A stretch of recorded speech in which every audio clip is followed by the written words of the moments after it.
चलिए छात्रों, जुड़ जाइए हमारे साथ। आज के क्लास हमारा होने जा रहा है 3/30। बाकी आप समझ ही गए होंगे कि हमारा टारगेट है 95 प्लस प्लस क्लास 12 चैप्टर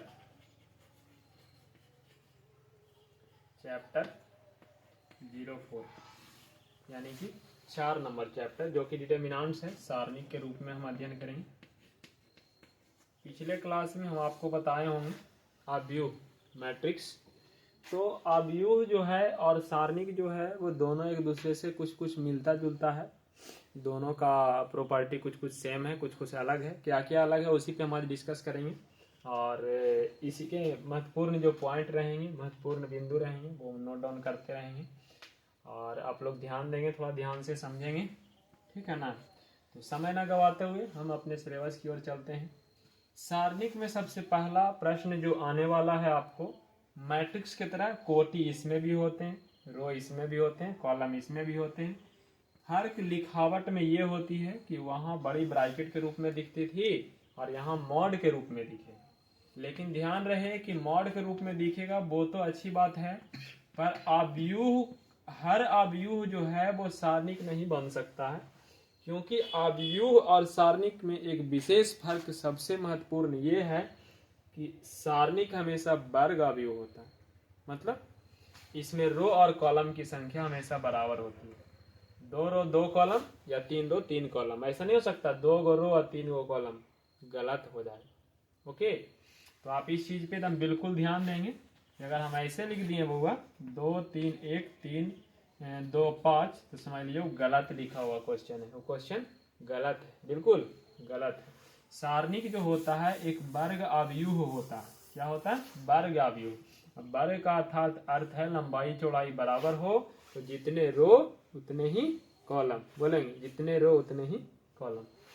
चलिए देखिए जी, स्वीटी कमेंट कर रहे हैं मैंने मैट्रिक्स पूरा क्लियर कर लिया सर, आज के क्लास के लिए मैं तैयार हूँ। बहुत अच्छी बात है। तो चलिए अब समझते हैं कि इसका मान कैसे निकाला जाए। जैसे यदि ये एक डिटर्मिनेंट्स है, सारणिक है, तो इसका मान कैसे निकाला जाए।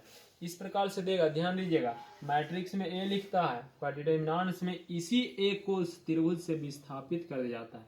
त्रिभुज कहने का मतलब मैट्रिक्स एक संख्या नहीं होती है, वो एक अवयव के रूप में लिखी गई होती है, लेकिन सारणिक हमेशा एक संख्या के रूप में लिखी होती है। कैसे?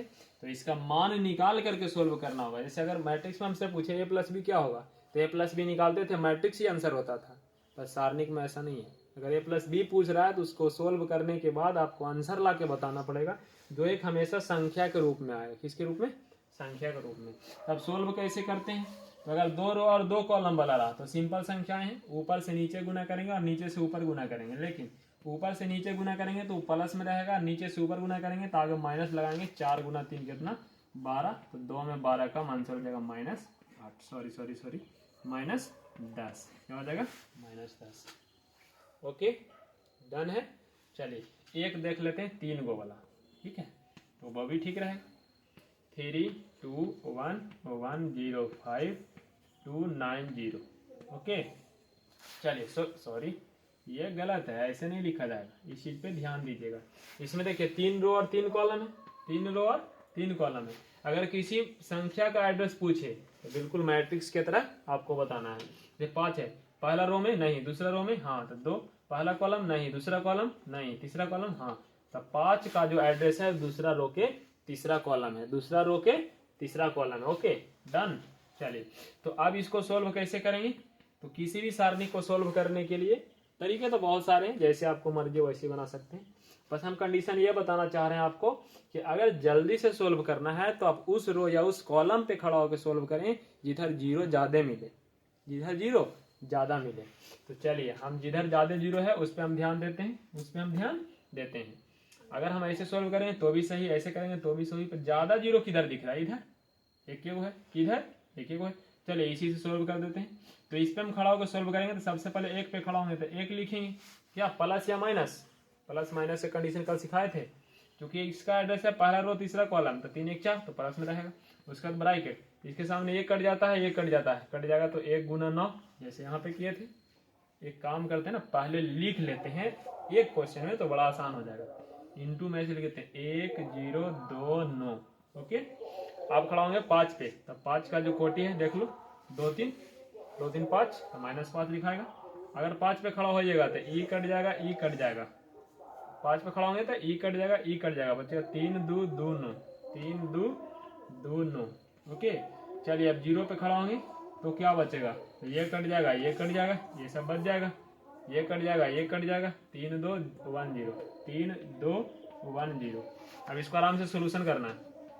1 का 1 इंटू में 1 गुना 9 तो 9, 2 गुना 0 0, -5, 3 गुना 9 तो 9 3 27, माइनस 2 गुना 2 कितना 4, प्लस 0 गुना कुछ भी 0 छोड़ दो, 9 में 0 कम तो 9, 9 गुना 1 9, 27 में 4 कम कितना होगा 23, 23 को 5 से गुना कर देंगे तो -5 गुना 23 9, माइनस में विपत्ति 115 115 हो गया, 115 में हम 9 जोड़ देंगे, -115 में 9 जोड़ेंगे, जुटेगा नहीं बल्कि घट जाएगा, 5 इधर 4 इधर, मतलब वो हो जाएगा जी 106 माइनस में आंसर। और दिक्कत है तो बोलिए, आशा करते हैं कि आप इसको सोल्व करने के लिए सीख लिए होंगे। ठीक है, जैसे मैट्रिक्स को आप जोड़ते थे वैसे ही डिटर्मिनेंट्स को भी जोड़ सकते हैं, कोई दिक्कत नहीं है। लेकिन मैट्रिक्स और डिटर्मिनेंट्स में जब एक दूसरे के बराबर करनी होती है तो दोनों में कंडीशन बदल जाती है। ठीक है, ऐसे हम यहाँ लिख दें इस तरीका से, ये x है, ये 4 है, ये 3 है, ये x है, इक्वल टू सॉरी ये 2 है, ये 3 है, ये 4 है, ये 3 है। तो इस तरीका से यदि हम बराबर करें तो मैट्रिक्स में क्या करते हैं कि ये संख्या बिल्कुल कंपोनेंट बराबर हो जाते हैं, पहला रो पहला कॉलम का, पहला रो पहला कॉलम से। लेकिन डिटर्मिनेंट्स में ऐसा नहीं होता, इस चीज़ पे आप ध्यान देंगे। तो ऐसा नहीं होता है तो कैसे होता है, इसको सोल्यूशन करने के बाद बराबर करेंगे। तो x गुना x हो जाएगा x स्क्वायर, -4 तो हो जाएगा 12, बराबर 3 गुना 2 हो जाएगा 6, और 4 तो हो जाएगा 12, -12 से -12 कट गया, तो गलती से कट गया, नहीं भी कट सकता तो संख्या उधर जाके जोड़ लेंगे। ओके, तो x स्क्वायर बराबर होगा 6, x का मान यदि हम निकालेंगे तो रूट हो जाएगा 6, तो वही प्लस और माइनस, क्योंकि रूट से कोई भी संख्या निकलती है तो प्लस माइनस दोनों होती है। समझ में आया। लेकिन सारणिक में ऐसा होता है, मैट्रिक्स में ऐसा नहीं होता। मैट्रिक्स में सिर्फ संख्या को बराबर करते हैं। क्या करते हैं, सिर्फ संख्या को बराबर करते हैं। सब देखिएगा तो रिकॉर्डिंग है,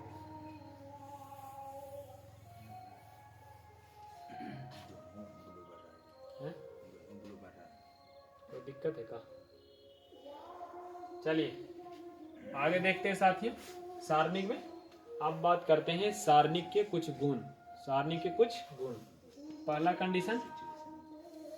कंडीशन है सारणिक में अगर 2 गो रो या 2 गो कॉलम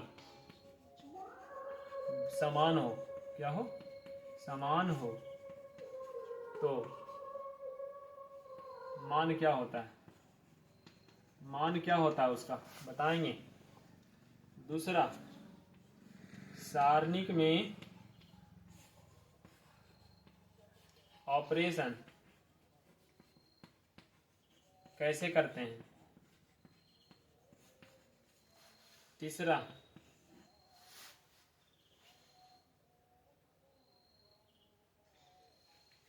योग तो मैंने बता ही दिया, गुणनफल सेम होता है, सबसे मेन गुण यही है ये। चलिए कमेंट करो साथियों।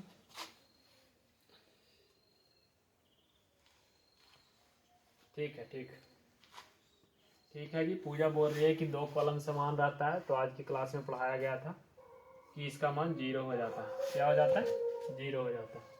सारणिक में ऑपरेशन जब करते हैं बउआ, सारणिक में जब ऑपरेशन करते हैं तो उसको रो को रो में भी आप घटा सकते हैं, और रो को करने के बाद कॉलम को भी कॉलम में घटा सकते हैं। कहने का मतलब है कि यदि ऑपरेशन करते समय आपको जरूरत है, सारणी की बात कर रहे हैं, मैट्रिक्स की नहीं, ध्यान देंगे, तो रो से ऑपरेशन कर लीजिए, रो 1 को रो 2 में घटा लीजिए। अगर आगे जाने के बाद मान लिया यार रो में काम नहीं बन रहा तो कॉलम से घटा लीजिए, कोनो दिक्कत नहीं। रो से ऑपरेशन करने के बाद कॉलम से भी ऑपरेशन किया जा सकता है। ये 2 गुण बिल्कुल विशेष है, बिल्कुल विशेष है। चलिए तो हम आगे बात करते हैं जी। आगे क्या बात करते हैं कि यदि त्रिभुज के 3 बिंदु दे दिया जाए और सारणिक बिंदु से सारणिक विधि से आपको क्षेत्रफल निकालने के लिए बोल दिया जाए, जैसे 2 3 है, 4 6 है, 1 3 है, बोले ये तीनों बिंदु से होके जाने वाले त्रिभुज का क्षेत्रफल क्या होगा। तो आप क्लास 10th में पढ़े होंगे, वो वाला फॉर्मूला याद कीजिए, 123 231 312, शायद आपको ध्यान होगा। तो इस त्रिभुज का क्षेत्रफल आप कैसे निकालेंगे। तो यदि ए बी और सी त्रिभुज हो, पहला बिंदु x1/1 x2/2, याद कीजिए x3/3 हो, तो उससे बनने वाले त्रिभुज का जो क्षेत्रफल होता था वो 123 231 312 से हम लोग निकालते थे। पर यहाँ सारणिक विधि से इस्तेमाल करना है, तो 1/2 त्रिभुज का क्षेत्रफल बराबर होगा 1/2, और सारणिक विधि में लिखेंगे पहला पॉइंट, दूसरा पॉइंट, तीसरा पॉइंट, पहला पॉइंट 2 3, तीसरा दूसरा पॉइंट 4 6, तीसरा पॉइंट 1 3, और अंतिम जो कॉलम रहता है उसमें 1 1 1 लिखना होता है।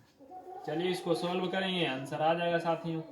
कैसे सोल्व करेंगे, जैसे अभी अभी किए थे, 2 पर खड़ा हो जाएंगे तो 2 बचेगा कौन, ये कट जाएगा, ये कट जाएगा, तो बचेगा 6 1 3 1 लिख देते हैं तो थोड़ा आसानी होगा समझने में। 3 पे खड़ा होंगे तो 3 निगेटिव होता है, क्योंकि पहला पहला पहला दूसरा पहला तीसरा है ना जी, ये निगेटिव हो जाएगा, तो -3। इस पे खड़ा होंगे तो ये कट जाएगा, ये कट जाएगा, 4 1 1 1, 4 1 1 1। आगे देखेंगे प्लस में ये 1 हो जाएगा, 1 पे खड़ा होंगे, ये कैंसिल ये कैंसिल, 4 6 1 3, 4 6 1 3। ठीक है साथियों, ब्रैकेट से बंद कर देता हूँ। 1/2 इंटू में होगा 2 अगुना, 6 गुना 1 हो जाएगा 6, और -3 गुना 1 हो जाएगा 3, -3 इंटू 4 गुना 1 4, -1 गुना 1 1 होगा साथियों। नेक्स्ट 1 के गुना में जाएगा 4 गुना 3 12, और 6 गुना 1 6। उसके बाद ब्रैकेट बंद करेंगे, 1/2 इंटू में होगा 6 में घटा लीजिए 3, 3 गुना 2 हो गया 6, 4 में 1 घटा लीजिए, क्या बचेगा 3, 3 गुना -3 तो -9, और यहाँ 12 में 6 घटेगा तो 6, 6 गुना 1 तो +6, 6 अच्छे हो जाएगा 12, 12 में 9 घटावेंगे 3, आगे है 1/2, तो 1/2 को 3 से गुना करेंगे तो आंसर आ जाएगा 3/2। चूंकि यह किसी त्रिभुज का क्षेत्रफल है इसलिए मात्रक लिखना बहुत जरूरी है। तो आगे वर्ग मात्रक लगा देंगे बउआ, या तो लगा देंगे स्क्वायर यूनिट्स। ओके डन है। चलिए तो अभी आगे हम बात करते हैं, अभी हम क्या करते हैं, आगे बात करते हैं।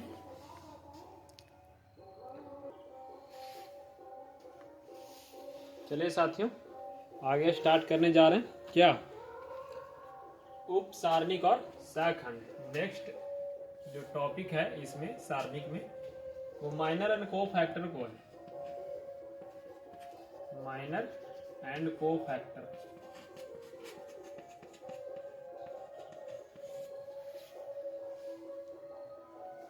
ठीक है, यानी कि उप सारणिक एवं सहखंड। सहखंड क्या होता है उप सारणिक और क्या होता है सहखंड, इस बात को आप ध्यान से समझ लेंगे। पहला 2 वाला में और दूसरा 3 वाला में, 3 कॉलम वाला में। चलिए 0 1 2 3 लेते हैं, 2 3 1 2 5 1 3 -2 एंड 3। Okay done. चलिए आ जाइए। तो उप सारणिक क्या होता है, उप सारणिक का अर्थ ये हो रहा है कि यदि कोई संख्या पे आप खड़ा होते हैं तो खड़ा होने के बाद कटने वाली संख्या को छोड़कर शेष संख्या कौन बचता है। जैसे हम खड़ा हो रहे हैं किस पे, 0 पे, तो 0 पे खड़ा होंगे तो इसके सामने ये कट जाएगा, ये कट जाएगा, बचेगा कौन 3। तो ये पहला रो पहला कॉलम का उप सारणिक 3 हो जाएगा। क्या हो जाएगा 3। उप सारणिक को माइनर लिखते हैं इसलिए m से सूचित करते हैं। हर एक एलिमेंट का अलग अलग माइनर होता है, हर एक एलिमेंट का अलग अलग कोफैक्टर होता है। Okay done. चलिए तो m11 निकालेंगे, m12 निकालेंगे, पहला रो पहला कॉलम के बाद पहला रो दूसरा कॉलम, पहला रो तीसरा कॉलम, और पहला रो चौथा कॉलम। ठीक है, चलिए तो पहला रो में यदि पहला कॉलम के पहला संख्या से यदि खड़ा होंगे तो ये कटेगा, बचेगा क्या 3, पहला आंसर। ठीक है, यदि पहला रो के दूसरा कॉलम में खड़ा होंगे तो इसके सामने ये कटेगा, तो बचेगा कौन 2। दूसरा रो के पहला कॉलम में अगर यहाँ खड़ा होंगे तो ये कटेगा, कौन बचेगा, एक हो जाएगा, कौन बचेगा, एक बचेगा।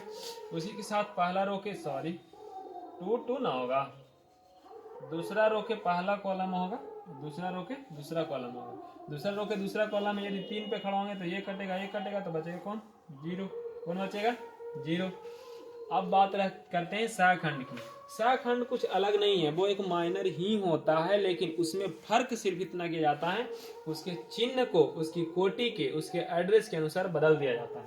कैसे, तो जैसे को फैक्टर माइनर को सूचित करते हैं m से, तो को फैक्टर को a से, तो a11 a12 a21 और a22। ओके, तो a11 a12 a21 a22 क्या होगा, तो a11 पहला रो के पहला कोटि में क्या होगा जी, तो संख्याएं a11 के लिए, जैसे a अगर i आपको निकालने हैं तो a एक सूत्र हो जाता है -1 के power i plus j into M I J. Okay, तो एम आई जे मतलब पहला रो के पहला कॉलम में निकालेंगे तो पहला रो के पहला संख्या 3 गुना -1 के पावर रो और कॉलम का योग, 1 और 1 है 2 होगा, सम संख्या है तो -1 के स्क्वायर प्लस होगा, इसलिए आंसर क्या होगा 3। तो हम वही तो बताना चाह रहे हैं कि यदि उसके एड्रेस की कोटि की यानी रो और कॉलम की संख्या के योग विषम आ जाए तो बस चिन्ह चेंज कीजिए, सम आ जाए तो चिन्ह चेंज नहीं होगा। जैसे पहला रो के दूसरा कॉलम माइनस होगा, यहाँ भी माइनस होगा, यहाँ कोई परिवर्तन नहीं। संख्या लिख दीजिए, 2 का 2, 1 का 1, 0 का 0, आंसर। ठीक है, डन। नेक्स्ट, इसमें भी वैसे ही करेंगे, लेकिन इसमें सारा निकालना पड़ेगा। चलिए निकालते हैं पहले m11, पहला रो पहला कॉलम, पहला रो दूसरा कॉलम, पहला रो तीसरा कॉलम, दूसरा रो पहला कॉलम, दूसरा रो दूसरा कॉलम, दूसरा रो तीसरा कॉलम, दूसरा रो पहला कॉलम, तीसरा रो दूसरा कॉलम और तीसरा रो तीसरा कॉलम। 9 को है, 3 3 6 या 3 9, डन। कैसे होगा ध्यान से समझेंगे। पहले हम क्या करेंगे, लिख देंगे, लिखने से क्या होगा, आसानी होगा और समझने में दिक्कत नहीं होगा। इस पे खड़ा होंगे, किस पे खड़ा होंगे, इस पे, तो इस पे खड़ा होंगे तो क्या होने वाला है, इसके सामने वाली संख्याएं किस तरीका से करते, ऐसे कट जाएगा तो कौन बचेगा, 5 1 -2 और 3। इसको सोल्व करेंगे, 5 3 15 माइनस नीचे से ऊपर गुणता माइनस लिख दिए, -2 गुना 1 -2, 17 आएगा। समझ में आया साथियों। इसी तरीका से इस पे खड़ा होंगे, ये कटेगा 2 1 3 3, 2 1 3 3, 3 दूना 6 माइनस 3 एकम 3 बराबर 3। इस पे खड़ा होंगे तो क्या होगा, ये कट जाएगा, 2 5 3 -2, 2 5 3 -2, -2 को गुना करेंगे -4 आएगा, नीचे से ऊपर माइनस होगा, 5 3 15 हो जाएगा, -19 आ जाएगा। इसी तरीका से इस पे करेंगे, यहाँ से ऐसे हो जाएगा। अगर इस पे खड़ा होंगे कौन कौन कटेगा, ये कटेगा, बचेगा कौन, 3 1 -2 3, 3 3 9 हो जाएगा, माइनस और माइनस माइनस प्लस 2 हो जाएगा, तो 9 2 11 आ जाएगा। दूसरा रो के दूसरा कॉलम में खड़ा होंगे तो ये वाला नहीं कटेगा बल्कि ये वाला कटेगा, तो 2 1 3 3, 2 1 3 3 गुना करेंगे, 2 गुना 3 6, 3 गुना 1 3 बराबर 3 हो जाएगा साथियों। नेक्स्ट, दूसरा रो के तीसरा कॉलम में खड़ा हो जाइए, तीसरा कॉलम में खड़ा होंगे तो यहाँ से कटेगा, 2 3 बचेगा, 3 2 -2 बचेगा, 2 3 और 3 -2 बचेगा, ये दोनों गुना होगा -4 होगा, 3 गुना 3 -9 हो जाएगा, -9 4 13 हो जाएगा, कितना हो जाएगा 13 हो जाएगा। ठीक है साथियों। नेक्स्ट, m31 तीसरा रो के पहला कॉलम में अगर यहाँ से काटेंगे तो ये कटेगा, तो बच जाएगा 3 1 5 1, 3 1 5 1, तो होगा क्या, 3 गुना 1 3, 5 गुना 1 माइनस में 5 बराबर -2। नेक्स्ट, तीसरा रो के दूसरा कॉलम इस पे खड़ा होंगे तो ये कटेगा, ये वाला बच जाएगा, ये वाला संख्या बच जाएगा, ये वाला संख्या नहीं कटेगा। 2 ही ना था जी, ठीक है 2 था, तो ये वाला बच जाएगा। तीसरा रो के दूसरा कॉलम ये, तो ये कट गया, 2 1 2 2, 2 1 और 2 1 2 1। चलिए तो इसको सोल्व किया जाए। सोल्व करने पे सॉरी -2 था क्या, यहाँ माइनस, तो 2 पे खड़ा होंगे, 2 गुना 1 2, 2 गुना 1 2 हो जाएगा 0। और तीसरा रो के तीसरा कॉलम यहाँ खड़ा होंगे तो ये कटेगा 2 3 2 5, 2 3 2 5। ओके, 5 गुना 10 माइनस 2 गुना 3 6, 10 में 6 करेंगे 4 बचेगा प्लस में। अब इसी तरीका से A11 निकालेंगे, A12 निकालेंगे, A13, A21, A22, उसके बाद A23, A31, A32, A33। अब बताइए साथियों ये जो है इसका मान क्या होगा। सबसे पहले चिन्ह की बात कर ले, जिसका योग आ रहा है विषम चिन्ह लिख दीजिए। संख्याएं परिवर्तन कुछ भी कर ले, इसमें कोई परिवर्तन नहीं। माइनस ठीक है, माइनस ठीक है, माइनस ठीक है, माइनस, बाकी सब ठीक है। संख्या 17 है 17 लिखिए, 3 है 3 लिखिए, माइनस 19 है माइनस 19, 11 है 11, 3 है 3, माइनस 13 है तो प्लस 13 हो जाएगा, माइनस 2 है तो माइनस 2 लिखेंगे, 0 है तो 0 लिखाएगा, 4 है तो 4 लिखाएगा, माइनस 0 नहीं होता है तो माइनस खत्म हो जाएगा, आंसर होगा। देख ले साथी, एक बार री कर ले, री है तो सही है।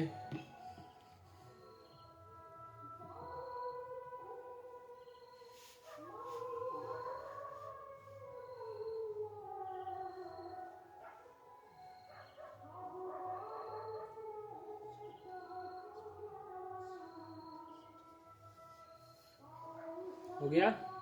चलिए अब इसी के आगे हम थोड़ा सा बात कर लेते हैं माइनर और खोप फैक्टर के बाद। इसी में ध्यान से आप समझेंगे। जैसे अभी हम क्वेश्चन क्या लिखे थे बुआ, सहखंडज की बात कर लेते हैं। सहखंडज क्या, सहखंडज। तो सहखंडज क्या चीज है, माइनर कोफैक्टर एंड ज्वाइंट।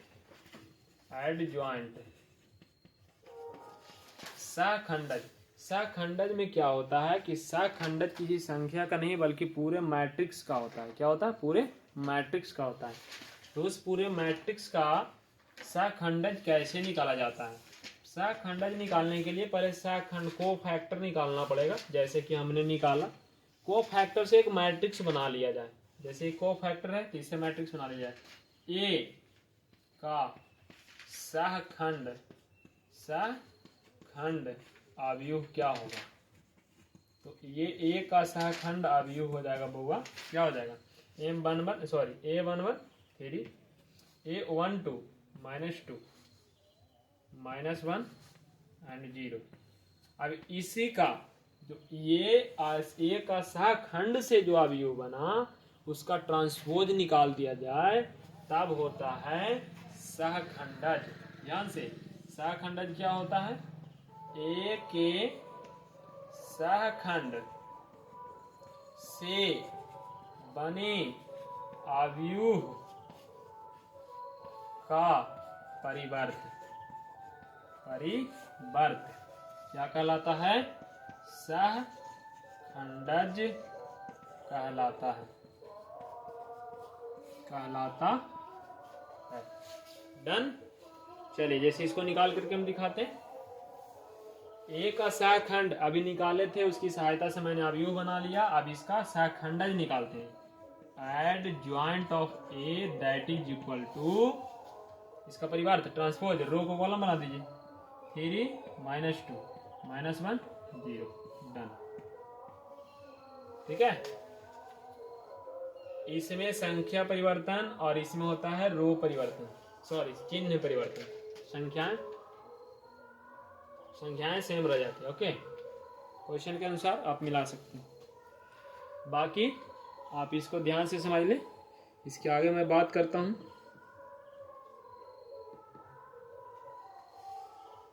देख ले, ध्यान से समझ ले।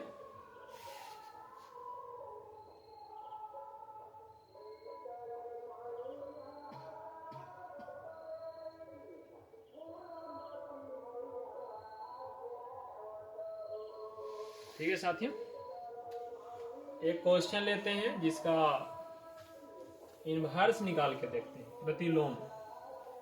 चलिए तो नोट डाउन करेंगे आप लोग। कि किसी भी मैट्रिक्स का इन्वर्स कैसे निकाला जाता है। Inverse of A matrix.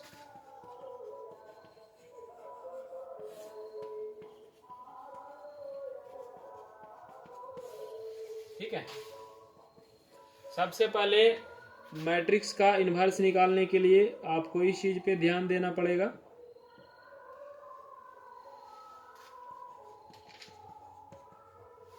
दो माइनस दो तो 4 3। ठीक है, अब इसको समझेंगे किस मैट्रिक्स का इन्वर्स होता है और किस मैट्रिक्स का इन्वर्स नहीं होता है। सबसे पहली बात यह है कि मैट्रिक्स के इन्वर्स होने के लिए उसका मॉड पहले मालूम करना है। यदि उस संख्या का मॉड 0 आ जाए, क्या आ जाए? 0। यदि उस मैट्रिक्स का मॉड 0 आ जाए, परिमाण 0 आ जाए, तो उसका इन्वर्स स्थिति में नहीं रहता, स्थिति में नहीं रहता है। पहले हम चेक करते हैं मॉड कैसे निकलेगा। मतलब सारणी को जैसे सोल्व करते थे ना, वैसे ही सोल्व करके निकालना है। 2 गुना 3 करेंगे तो 6 हो जाएगा, और नीचे से ऊपर माइनस 4 गुना माइनस 2, 4 गुना माइनस 8, 8 6 14। क्या ये 0 है? नहीं, तो 0 नहीं है, इसलिए इसका इन्वर्स संभव है। इन्वर्स निकलेगा कैसे? तो ए इन्वर्स यानी कि मैट्रिक्स का इन्वर्स बराबर होता है 1 by mod A into adjoint of A. Adjoint of A. अब एडजॉइंट कैसे निकलता है वो भली बात आप परिचित हैं। सबसे पहले माइनर, फिर कोफैक्टर, कोफैक्टर से मैट्रिक्स और मैट्रिक्स का परिवर्स, that is equal to adjoint. Okay, तो इस कोशिश करते हैं इस क्वेश्चन को। 2 है, माइनस 2 है, 4 है और 3 है। तो M11 पहले निकाल लीजिए। M12, M21, M22। ओके, इस पे खड़ा होंगे, ये कटेगा, ये कटेगा, 3 हो जाएगा। इस पे खड़ा होंगे, ये कटेगा, ये कटेगा, 4 हो जाएगा। इस पे खड़ा होंगे, ये कटेगा, ये कटेगा, माइनस 2 होगा। इस पे खड़ा होंगे, ये कटेगा, ये कटेगा, 2 होगा। ओके, A11 निकालिए, A12, A21, A22 बताए थे। इसमें माइनस होगा, इसमें माइनस होगा, दोनों में कोई परिवर्तन नहीं। माइनस 4, माइनस माइनस प्लस 2 और ये वाला 2। इसे आप यू बना लीजिए, ए सहखंड वाला, सहखंड ए। क्या होगा? पहला रो पहला कॉलम 3, पहला रो दूसरा कॉलम माइनस 4, दूसरा रो पहला कॉलम 2, यहाँ 2 हो गया। कोनो दिक्कत, समस्या, परेशानी, तकलीफ, दुख, दर्द? बोलिए। चलिए ठीक। तो सहखंड का परिवर्त निकालिए, एडजॉइंट निकल जाएगा। Adjoint of A is equal to transpose, transpose किसका? सहखंड ए का। ओके, करिए, क्या होगा? 3 माइनस 4, तो 3 माइनस 4 कर दीजिए, यहाँ 2, यहाँ 2 हो जाएगा। देख लीजिए, अब क्वेश्चन से आंसर मिलाइए। संख्या चेंज हुआ है, चिन्ह परिवर्तन हुआ है, देखिए तो एडजॉइंट का हुआ है ना। वही मैं ट्रिक बता रहा था कि अगर 2 रो और 2 कॉलम वाले से यदि आपको जाने हैं तो ट्रांसपोज एडजॉइंट निकालने के लिए ये दोनों में चिन्ह परिवर्तन होता है। 3 ऊपर और 2 नीचे, ये दोनों में संख्या परिवर्तन होता है, ये दोनों में चिन्ह परिवर्तन होता है। 2 ये वाला माइनस 4। देख लीजिए आंसर मिला करके आ रहा है ना। तो आप जल्दी के चक्कर में यदि ऑब्जेक्टिव में रहे तो वैसा कर सकते हैं, कोनो दिक्कत नहीं। अब इन्वर्स कैसे निकलेगा? तो इन्वर्स बराबर, तो अभी मैंने बताया कि एडजॉइंट को मॉड से भाग दीजिए। एडजॉइंट क्या आया? Adjoint of A divide by mod A. 3 2 minus 4 2। इसको मॉड वाला मॉड क्या है? 1/14, दैट इज आंसर। तो से आप गुना भी कर सकते हैं, मतलब भाग में तो भाग हो जाएगा, दिक्कत। चलिए इसको नोट डाउन कीजिएगा आप।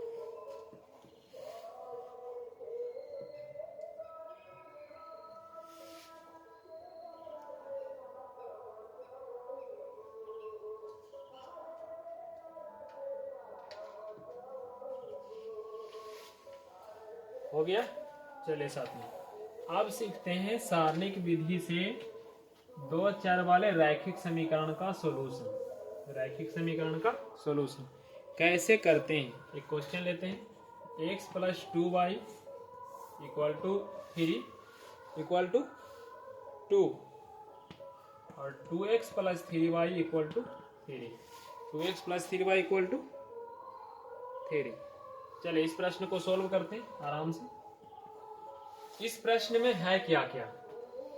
एक तो बायां तरफ संख्या के साथ एक्स वाई है, एक दायां तरफ संख्या है।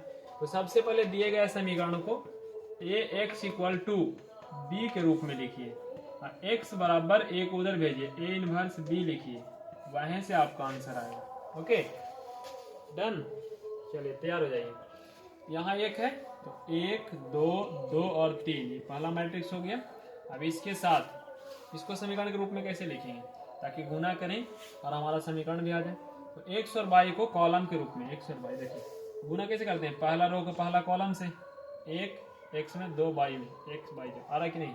अब बराबर इधर करेंगे 2 और 3। ठीक है साथियों, डन है। चलिए अब क्या करें आप कि ये जो मैट्रिक्स है इसके इनवर्स को उधर लेके जाएं, इसके इनवर्स को उधर लेके जाएं। अब इसका इनवर्स कैसे निकलेगा तो अभी हम सिखाएं। सबसे पहले ये है, एक्स है और ये बी है, तो ए का इनवर्स आप निकाल लें साथियों।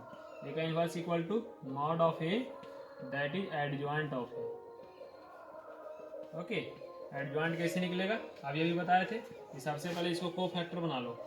को फैक्टर कैसे बनेगा तो ये दोनों संख्या को चेंज कर दो, 3 ऊपर 2 ऊपर, ये दोनों का चिन्ह चेंज कर दो, ये -2 हो जाएगा, -2 हो जाएगा, सॉरी ये होगा, ये हो गया कौन सी direct adjoint, sorry adjoint direct निकल गया। पहले मॉड निकाले जाए, इसका मॉड क्या होगा, mod A is equal to 3 गुना 1 3 और -2 गुना 2 4, आंसर क्या होगा -1 कर देंगे आराम से, कोई दिक्कत नहीं। 1/-1 इंटू एडजॉइंट क्या आया जी 3 -2, 3 ऊपर 1 नीचे, ये दोनों माइनस में, माइनस से गुना भी होगा तो आंसर क्या होगा -3 2 2 -1। ठीक है, अब इसको इसमें रखेंगे तो x बराबर ए इनवर्स इक्वल टू -3 2 और -1 into B, what is B 2 3 2 और 3। ठीक है, x करने का मतलब जो आपके पास अचर है जैसे x और y है, x y इक्वल टू पहला रो को गुना करो पहला कॉलम से, तो क्या होगा -3 गुना 2 -6 2 गुना 3 +6 2 गुना 2 4 -3 x y, ये हो गया 0, ये हो गया 1, x का मान आ गया 0 और y का मान आ गया 1। कोनो दिक्कत है साथियों, देख लीजिए एक बार चेक कर लीजिए, यदि ठीक है तो आगे बढ़ते हैं।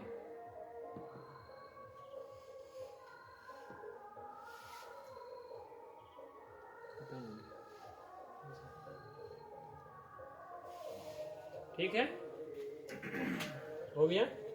चलिए तो अच्छी बातें हैं जी, इस तरीका से आपका अध्याय 4 समाप्त होता है।